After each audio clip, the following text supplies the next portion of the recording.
Today's episode is brought to you by Patreon. If you're interested in supporting the show, go to patreon.com/JoshuaVelas and become a $2 backer today and get early access to the new episodes. I'll be leaving a link in the description down below, but for now, on to today's episode.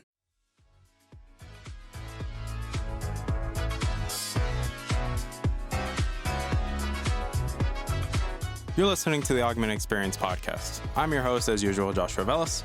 I'm a student, musician, and a gamer at heart.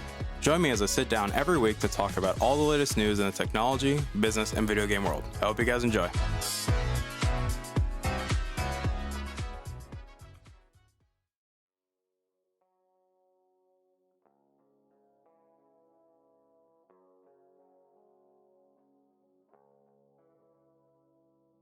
Alright, everybody, welcome back to the show. My name is Joshua Velas. I'm your host as usual, and obviously, welcome back to the show.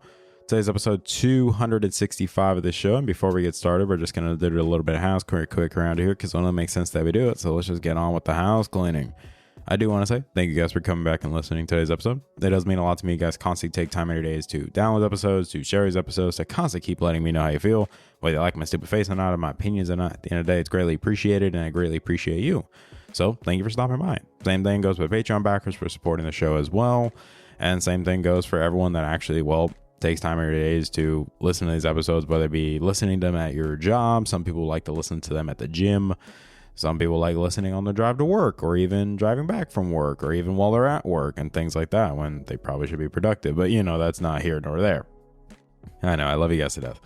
But I know that we haven't done an episode. Obviously, last week we were going to do it, but just full transparency, we did get a little bit sick, and I wasn't necessarily in the best condition to be recording anything or even talking into a microphone. So I do apologize for that.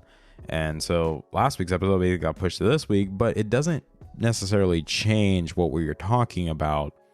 If anything, it just allows us to have more time to process new information that has been released about the thing we were going to talk about, which is the Vision Pro, which for many people has been either a huge talking point for innovation in the VR AR space, whether it be competition for things like the Valve Index, things like the Meta Quest 3, or in general like Meta, as they're continuing to be the push for the premier or the main place to go if you want a VR AR experience. Same thing goes for like the HTC Vive, which has been around for a while, the PlayStation VR 2. But at the same time, it also allows us to see just how people have responded to this device for over the past 2 weeks or even the past month.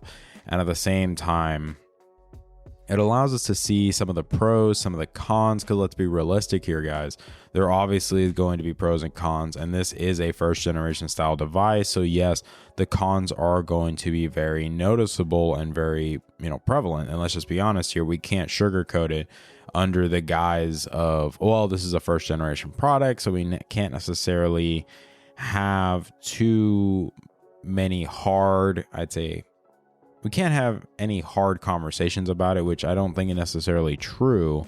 I think if anything, there are some concerns that have arisen because of this product being introduced. It's not saying that Apple has reinvented the wheel or anything like that in the VR AR space.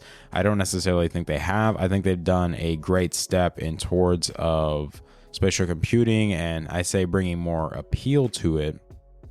But there are still concerns, and that's what we're going to talk about today, is the whole Vision Pro situation. Because I'm not going to say controversy, I'm not going to say debacle, because I feel like there are many things going for the Vision Pro, as well as many things that they can obviously improve on going forward with their next generations, but even how they approach this space going forward, because again, this is Apple's first, take on this new spatial computing that they like to tout it as.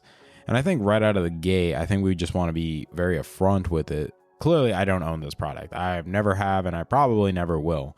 But that doesn't mean that we still can't generate an informed opinion based off, detailed reviews done by people like at The Verge, or even like other commentary that has been coming out more and more as time has gone on. And even just seeing people interact with it in their daily lives and in their professional workloads, or even just, using it in their daily life. And there have been some great things that we can take away from this and some great hopes for the future. But at the same time, there are also concerns that we should acknowledge. And yes, I don't necessarily want to target a certain group of individuals here, but if you want to quote unquote call them the uneducated, if you even want to go down that rabbit hole, which I don't think is necessarily fair, nor do I think is appropriate, I do understand that even the people that are not necessarily fans of the bleeding edge of technology, that they do raise some genuine concerns here that we should acknowledge. And some people might say, well, this sounds like fear mongering. It's the same thing that people have with like AI and things like that. No, but like I get that. However, I do want to play a little bit of devil's advocate here and try to understand where that point of view is coming from. So let's start off in the very beginning. The Vision Pro, Apple's first take on the VR AR headset. This has been talked about for many, many years at this point. People have talked about it. The price point was leaked a while back that it's going to be $3,500, which is what it launched at. And yes, objectively speaking, this is an incredible piece of technology. Now, it does scream first generation because there are some design flaws in here that are very concerning. Like, for example, issues with the battery, the fact that the battery is a separate pack and not actually in the headset, which I understand they did it that way because they wanted to balance out the headset, not have the battery in there so it's not too top heavy. But if you noticed, a lot of reviews and commentary of people using the headset have noticed that it's still very top heavy and that it's actually very uncomfortable to wear for prolonged periods of time. So again, this could be based off, personal preference and things like that. For me, realistically, as someone who has used an Oculus Quest 2 or the Meta Quest 2, as they like to call it now, and, I'm definitely interested in the Meta Quest 3, but I personally don't necessarily see the point in buying it. I can see how that is very true. That is why when I bought my Quest 2, I bought the Elite Strap with the battery inside of it, so that way it helps balance it out a little bit more and makes it more comfortable to use for prolonged sessions. At the same time, we can also acknowledge just the raw power of the thing, because the fact that it's using an M2 chip, at the same time it's using the little OLED displays inside, so it's going to give you a better viewing experience. Now, that viewing experience is limited based off the field of view necessarily being pretty narrow based off many people's interactions with it. So this is something to be aware of if you are ever considering buying this sucker, or maybe even something they can fix in future revisions. Now, Apple has gone on the record and said that this is probably a software limitation and things like that. So this could be resolved with software going forward. But that doesn't necessarily bring up a good point right off the rip, which is probably one of the first points when we're talking about this device in particular, is that yes, this is a first generation product. The software is still in its infancy.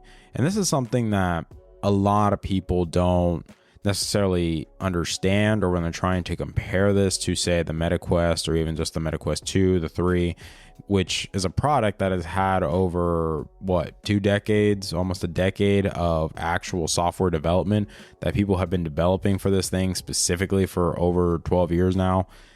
And we are trying to compare it to a new product that has barely had any software support because, again, it just came out. So this is, again, a Halo product. This is something that is brand new to the market. This is something that they never tried before. So it only makes sense that in terms of a software experience, it's not necessarily going to be the best. Well, yes, I may have access to, all the iPad apps and even like special apps designed for this. It's still trying to get support for more apps to be brought on there, and at the same time those apps have to be optimized for the Vision Pro experience. Same thing, because the Vision Pro is a different platform in comparison to, say, your traditional iPads, your iPhones, your MacBooks. Like, it is a different platform, and this can also be shown based off just how it functions at the Vision OS and how this interacts with the world around you. Because again, the whole point of this product has been touted as spatial computing. Essentially,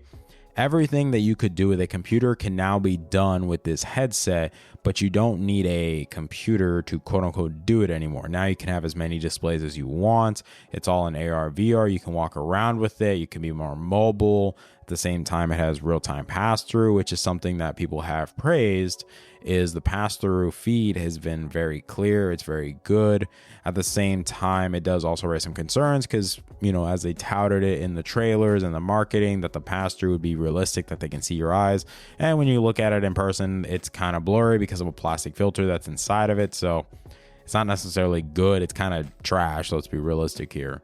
But it does present an interesting solution for this idea of spatial computing and having this one device that realistically could do everything. That you don't necessarily need your phone anymore. You wouldn't need a laptop. You wouldn't need an iPad.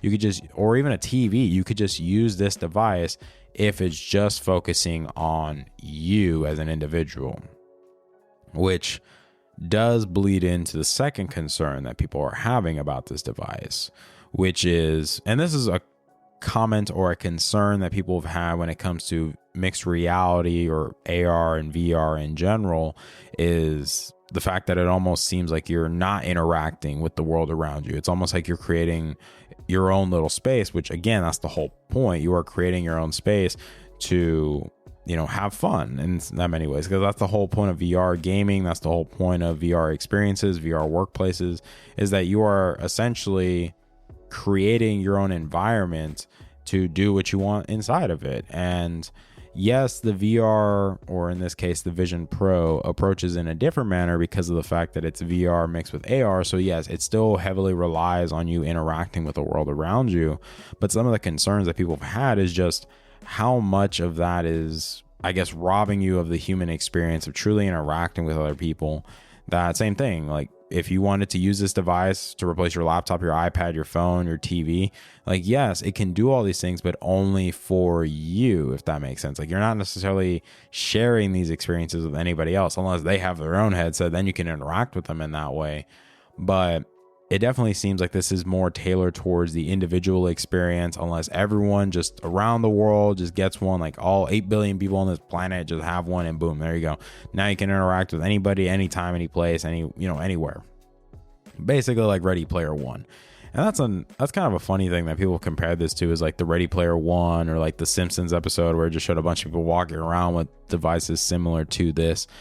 And this does bring up an interesting point of people using this in public, because you guys have probably seen this at this point. Multiple people walking around with these suckers in public, like doing some crazy ass stuff. People driving with these things on. People doing work on subways with them. People, I guess, coming out of their cars and apparently bringing up multiple tabs, which I don't know how realistic that is. I think it's all a crock of shit. I'm just going to be honest with you guys. Driving with these things, no, guys, please do not do this. You will probably get arrested, or you'll probably get pulled over by a cop and get a very, very, very severe ticket because you were obviously distracted while driving, even though some people will say, well, hey, like, I got a pass through so I can see what I'm doing. Yeah, homie, that's still part of the problems with a first gen device, is that the screens will bug out, and they will bug out pretty frequently. So if it goes black, yeah, you could take it off very quickly. But again, it's the whole danger while you're driving. You need to be focused. You need to be engaged with what's going on around you, because if you're distracted, then, well, something might happen. And we're just trying to avoid those kind of situations. You know what I'm saying? But I do think that's another thing, if we want to start talking about some positives in this situation, which is the interactive, I guess, nature of the device in this sense, which kind of sounds weird because we're talking about how this device might promote the idea of a less connective, less interactive society. But in terms of how you use the device and how it interacts with things around you, I think it's a very impressive piece of technology for what it's doing, which, for example, it doesn't necessarily require controllers to function. Like, it all requires hand gestures and things like that, which obviously means that they had to develop good motion sensors, good cameras for the sucker, in order for it to properly capture your hands and what you are doing with your hands and what your hands are clicking on in this virtual / AR environment, which has been seen, especially when you look at some of these things that, for me, stick out like a interesting use case, which for people, let's say if you're doing like Excel spreadsheets, I think that was something that I found very interesting, was seeing people being able to do multiple spreadsheets on the go while, say, doing dishes or even like multitasking and say they're looking up news feeds about a certain thing and they're doing spreadsheets over here, or maybe even people that like doing stock trading and things like that.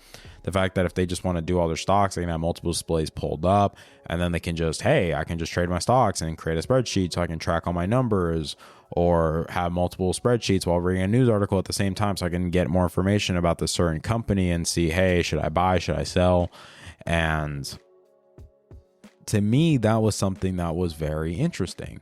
The same thing goes, there was an example that someone showed me where they were watching an NBA game, and you can bring up, stats in real time. You can bring up your betting applications in real time. So you can like do it all under, one experience. Like you don't have to have multiple displays to do it. You can just have it all on this headset and you're doing it all in real time without necessarily any delay or any real issues. Same thing also goes for the viewing experiences that you can achieve with this, because the fact that you can use this for cloud streaming with Xbox Game Pass, PlayStation, cloud streaming with PlayStation, or remote play is another big one. Same thing goes for using your PC for remote play. Same thing for your Xbox remote play, aside from cloud streaming, because Game Pass is another thing. And the fact that you can just hook up a controller, because again, it does have the option of hooking up controllers through Bluetooth. The fact that you can use this as a gaming experience, that you can use this to give yourself a bigger display. So say if you don't have the TV available at that time because your partner or your kids or your mom or someone's using the TV and you got to go to the other room to go play your video games, you can just pop one of these bad boys on and then, continue where you left off. And I feel like that's a very interesting use case, especially for people that, want a more interactive or immersive gaming experience, where you can use this device to give you a bigger display and also make you feel more engaged with what's going on. The same thing goes for like watching YouTube or watching movies in the sucker. I've heard some very interesting commentary that people are very pleased, especially with the quality of displays and things like that. Another thing that was also pretty interesting for me was seeing the FaceTime capabilities of this device and seeing how you can create your avatar. Now, I will say though that it basically makes you into like a little Force ghost, and the quality is kind of spotty at best. Like it doesn't necessarily look really good, but the idea of it seems really cool. The fact that it can scan your face and essentially create like your own little Jedi ghost if you want, and you're essentially doing FaceTime with people. And I think it's just really cool, if I'm being honest with you. I'm not going to say that it's not kind of creepy, because let's be realistic here, it's kind of creepy. But I think it's really cool with what you can see this device doing. And at the same time, it all ties in this idea of spatial computing, that yes, this could be a device that could replace multiple devices. And yes, $3,500 is a lot of money, but for the people that I guess this product makes sense for, if you factor in like the price you spend on your phone, the price you spend on the MacBook, the price you spend on the iPad and TVs and stuff like that, if you add it all up, the $3,500 doesn't necessarily seem like a bad idea, or it doesn't seem like a bad investment, if that makes sense. Now, there are concerns that people are like, hey, why spend $3,500 when I can just buy a Quest 3 or even a Quest 2 for like a fraction of the price? And yes, this is something that happened that I'm grateful that I didn't do the episode last week, because we can also talk about it as well now, is the commentary that Mark Zuckerberg, I guess, fired off in doing a little video of talking about the pros and cons, or in this case, essentially hyping up the Meta Quest 3 over the Vision Pro. And yeah, some of those talking points were price. Some of those talking points were the more mature software experience.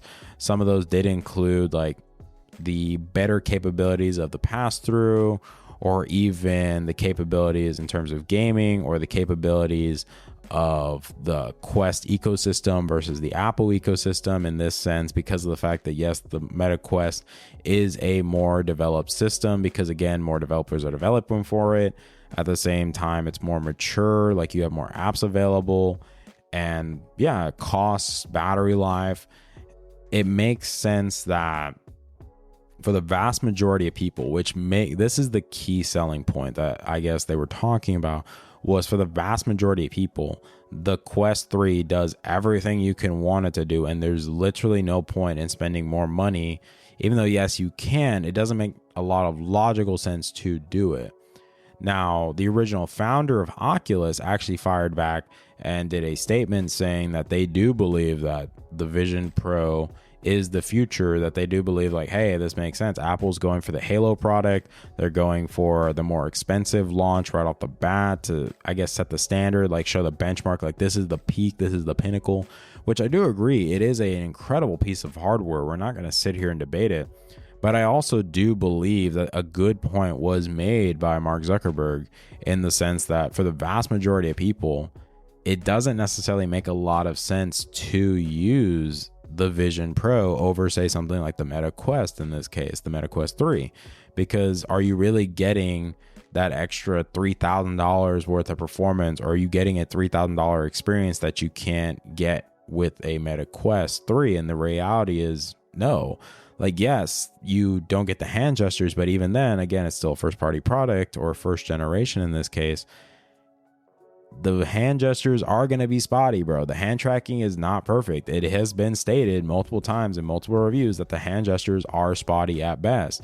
That yes, when it works, it's incredible, but it's still imperfect. And that's why people recommend that you're better off using a controller, which makes sense for something like the Meta Quest 3, which does have controllers, and they have updated them to make them more, I guess, useful, more comfortable. You can do more with them. Now there's better tracking, because that was something that they updated with the Meta Quest 3, was updated the hand tracking, especially with the sensors, with the controllers and things like that. So it made it a much better experience.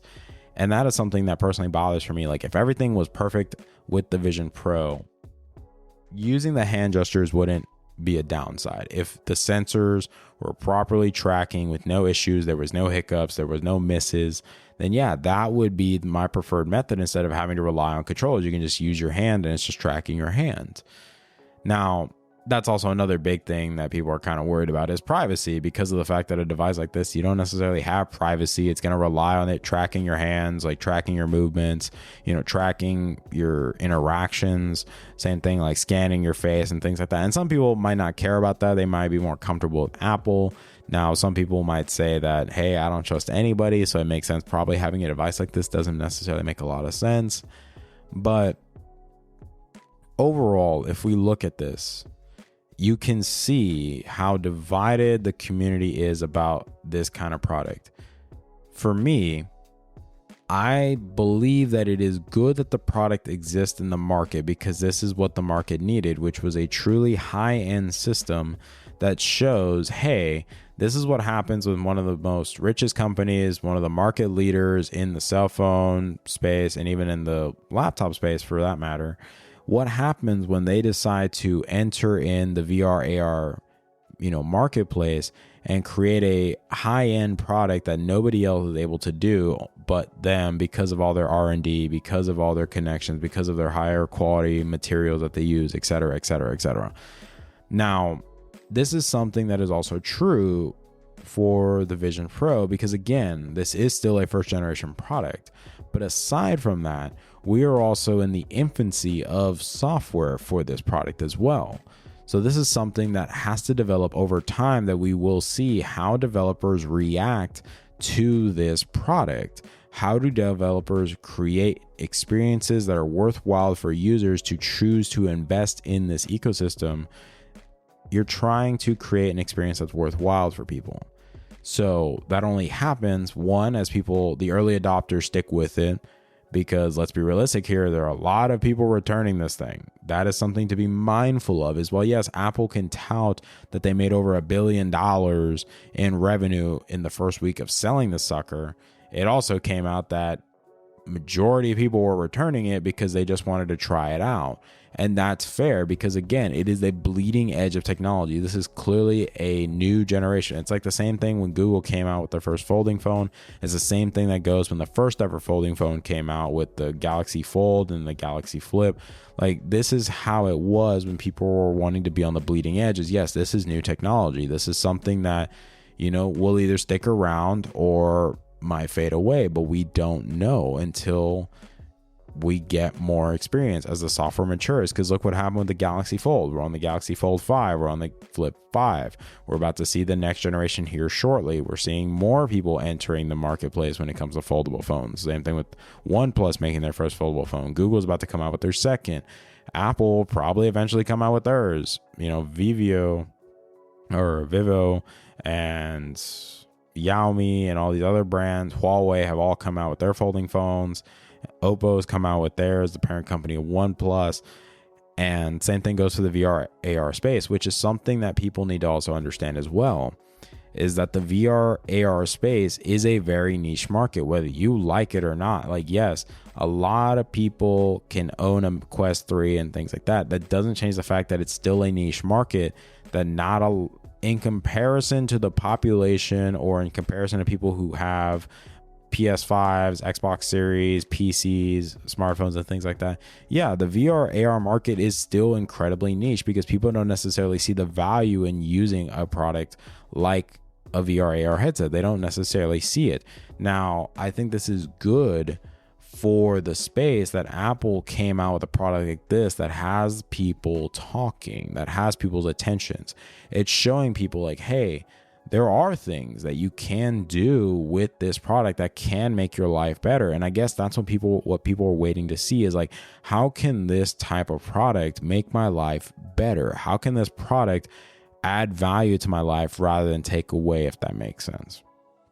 And that's what we're still trying to figure out. That's what comes with the software maturing. And I don't necessarily want this to be an episode where we are like, well, should you buy it? Should you not buy it? Because I don't necessarily think that's fair, especially because this should be a conversation that should continue as time goes on. Like, for example, let's see where we're at 6 months from now. Let's see where we're at a year from now. What has changed? What have we learned? What can still be improved, especially with software? What could they do for the next iteration of the Vision Pro? You get what I'm saying? Like, there are things that they can do in the span of months, years, but that's what we really need to be doing, is thinking about the long term here with a product like this, because again, we're trying to emphasize that this is a first generation product. Now, I'm excited to see what happens, because from what I'm seeing so far, there are certain use cases and certain interactions that tickle my interest, but I do believe that first generation price tag is not necessarily the most welcoming, because let's be real, $3,500 is $3,500, homie. You don't just throw that around like it's nothing. Like, that's basically a down payment for a car, a house. Like, you know what I mean? Like, that's not just kind of money you throw out like that, like, unless you got bread like that, kind of that, brother. But if you don't got bread like that, I wouldn't be throwing it. But the point still stands. I'm excited to see where we go from here with the Vision Pro. Now, I still am going to be critical about it, because at the end of the day, there are design choices, there are current, I guess, hiccups and bugs that are with the product that I'm not necessarily a big fan of. Same thing with some of those design choices, like the pass-through being dog shit in the sense of how it reflects your eyes to the front. Same thing, like the avatar thing for FaceTime is pretty cool, but it's kind of garbage at the same time. Same thing, like video quality and things like that are not necessarily the best. The limitations with that. At the same time, you look at the hand gestures still being spotty. Like, let's just be realistic here. Even with all the R&D, the development they put towards the hand tracking cameras and things like that, it's still very spotty.